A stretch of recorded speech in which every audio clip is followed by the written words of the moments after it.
May nabasa pa nga pala ako sa comment kung paano daw magkabit ng karayom. Okay. So, itong gamit ko ngayon ay portable.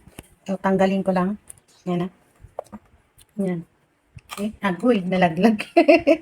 So, dito sa portable, pag portable, ang karayom nito ay HA. Yung, ang kalahati, yan, flat. Yung kalahating side at rounded naman yung kabilang side. May oil pa. Tapos, pag nilagay mo to, ayan. Teka ha. Malinaw ba siya? Wait lang. Itong flat na to, yan, nakaharap yan, papunta doon. Papunta dito, dito. Doon ang flat. Okay?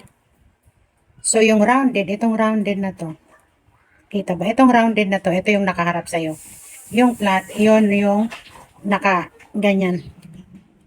Yan, paano ko ba? Ako lang kasi nagvi-video eh. Yan. Okay? Dito. Itong flat, yan. Yan.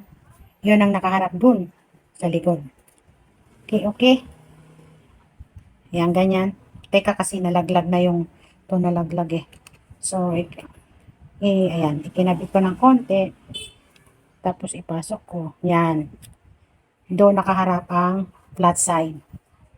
Teka. Aguy-aguy na ito sa akin. Okay, yan.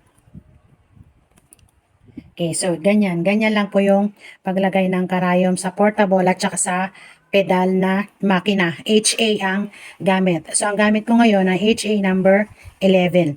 Okay? So, yun lang. Sana nakatulong doon sa nagtatanong kung paano maglagay ng karayom sa makina. Thank you for watching. Bye!